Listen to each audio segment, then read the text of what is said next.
उन दिनों नेपाल में बाढ़ आने की वजह से बहुत से लोग बेघर हुए, जिस कारण बहुत से लोगों ने वहां से भारत के लिए पलायन किया। उन्हीं में एक लड़की थी, क्रीशल। वह अनाथ थी। वह भी अपने चाची चाचा के साथ भारत आ गई। लेकिन चाची चाचा ने भारत आकर उसे बोझ समझकर अकेले छोड़ दिया। 2 दिन से भूखे रहने के कारण वह बेहोश हो गई और रास्ते में गिर पड़ी।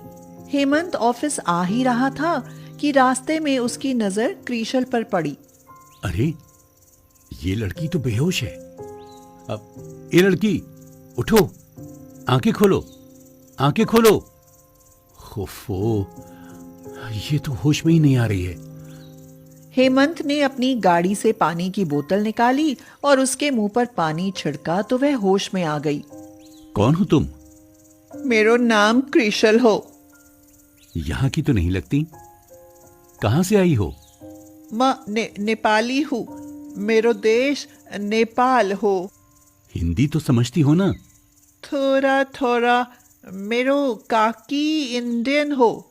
अच्छा, तुम यहाँ बेहोश होकर गिर गई थी। अगर मेरी नजर नहीं जाती तो बेहोशी पड़ी रहती। ये सुनकर क्रीशल रो पड़ी और हेमंत को सारा हाल कह सुनाया। हाँ, बहुत बुरा हुआ तुम्हारे साथ। तुम्हारे चाचा चाची को तुम्हारे साथ ऐसा नहीं करना चाहिए था।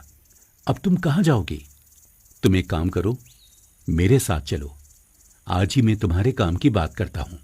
मेरी एक दोस्त है सारिका, तुम कुछ दिन उसके साथ रहो। तपाल लाई, धन्यवाद। आपने जो मेरे लिए किया वो मैं कभी नहीं भूल सकता। तपाई लाई? मैं समझा नहीं। ढेरो ढेरो। चलो छोड़ो, तुम्हारी भाषा समझने में मुझे बहुत वक्त लगेगा, मगर यह भी अच्छा है कि तुम हिंदी समझती हो। अब उठो और गाड़ी में बैठो, मैं तुम्हारे रहने का इंतजाम करता हूँ। हेमंत ने सारिका से कुछ दिन उसे अपने साथ रखने के लिए कहा और अपनी ही कंपनी में उसे काम दिलवा दिया।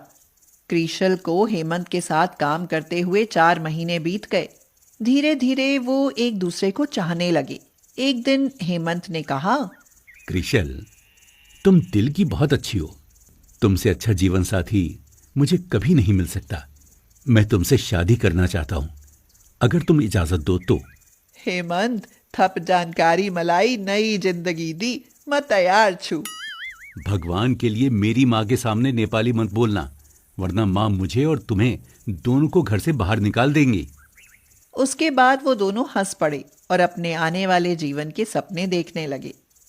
हेमंत की माँ अलकनंदा नेपाली लड़की से शादी करने की कभी इजाजत नहीं देती, इसीलिए उन दोनों ने मंदिर में शादी कर ली। जब हेमंत क्रीशल को घर लेकर पहुंचा तो अलकनंदा चौंक गई और पूछने लगी, हेमंत, कौन है रे ये लड़की? माँ, ये आपकी बहू है। माफ कीजिए, मैंने आपसे इजाजत लिए बिना शादी कर ली। तो आप किस लिए आया है यहाँ? निकल जा यहाँ से, इसे लेकर नालायक। माँ, अंदर तो आने दो, सब बताता हूँ। सासू, किन रिसावनु भयो, अब मैं तिमरो बुहारी हूँ।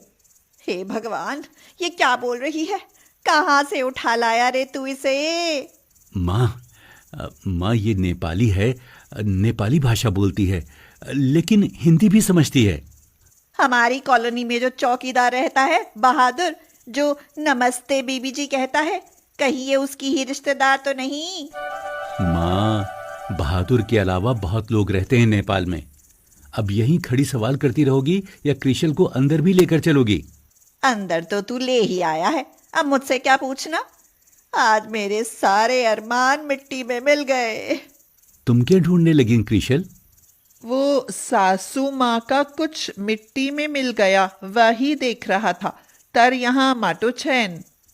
तुम्हें मेरी माँ की भाषा समझने में समय लगेगा क्रिशल। चलो अंदर चलो। हाँ, आई चल के नेपाली कहीं की।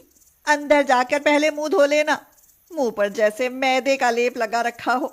भला क्या जरूरत है इतना क्रीम पाउडर पोतने की? माँ, क्रिशल मेकअप नहीं करती। वो कुदरती इतनी गोरी है कि उसे कुछ भी लगाने की जरूरत ही नहीं है। सच्ची? हाँ, तू ही आ सकता है ऐसी लड़कियों के झांसे में, मैं नहीं। अगले दिन जब क्रीशल नहा धोकर रसोई में आई तो अलकनंदा बोली, अरे, तुम तो सच में ही बहुत गोरी हो। वैसे एक बात तो है, तुम्हारे जैसी गोरी बहू पूरी कॉलोनी में नहीं है। सासू, मैले बिहान को खाजामा के बनाऊ ने।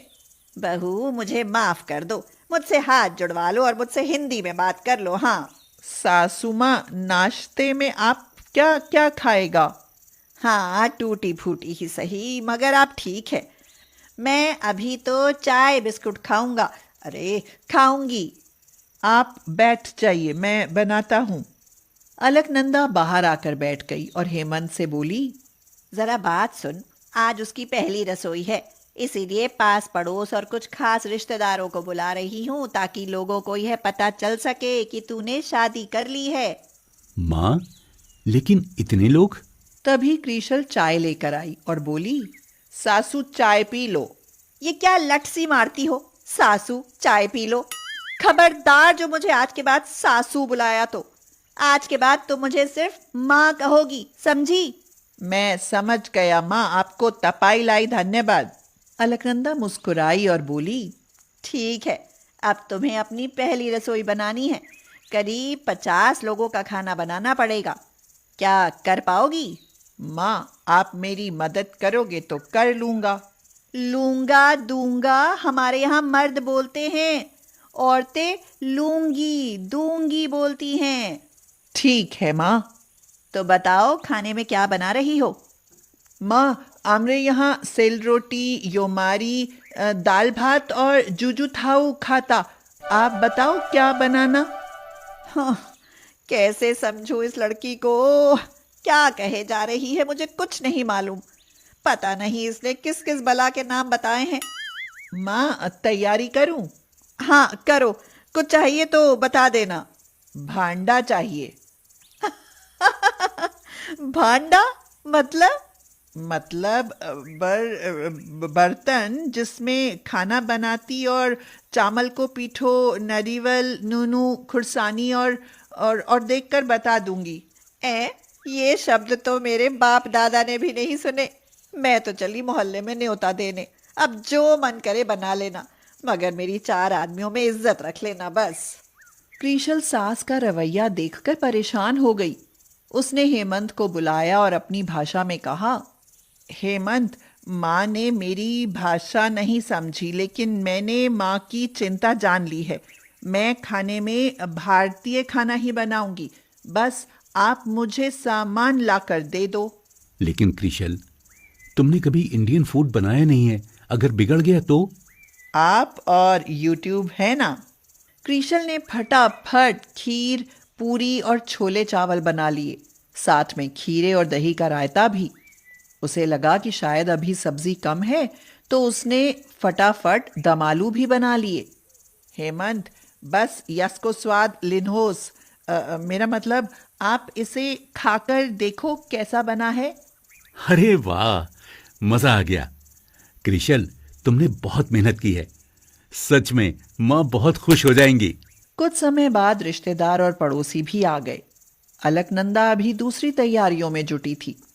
नाश्ते के बाद अलकनंदा ने खाना परोसने को कहा, लेकिन अपने जैसा खाना देख वह खिल उठी और बोली, बहू, जो तुमने उल्टे सीधे नाम लिए थे वो इसी खाने के थे? नहीं माँ, वो सब नेपाली खाना था, पर मुझे लगा कि आपको या किसी को पसंद नहीं आया तो आपको तकलीफ होगा। सब मेरे बारे में क्या सोचेगा कि नेपाली बहू को खाना बनाना नहीं आता, इसलिए मैं यूट्यूब देखकर ये खाना बनाया। बहू, तुम तो बहुत समझदार हो। खाना खाने के बाद सब ने नेपाली बहू की पहली रसोई की खूब तारीफ की और खूब नेक और आशीष दिए। सब लोगों ने कहा कि भगवान ऐसी संस्कारी और स्वादिष्ट खाना बनाने वाली नेपाली बहू सबको दे। ये सुनकर अलकनंदा का सिर गर्व से ऊंचा हो गया। अलकनंदा ने क्रिशल का माथा चूमा और उसे गले से लगाते हुए कहा, बहू, आज तुमने मेरी इज्जत रख ली। मैंने कभी सोचा भी नहीं था कि बिना माँ बाप की बच्ची इतनी संस्कारी हो सकती है। आज से तुम मेरी बेटी हो। हेमंत ने तुम्हारे बारे में सब बताया।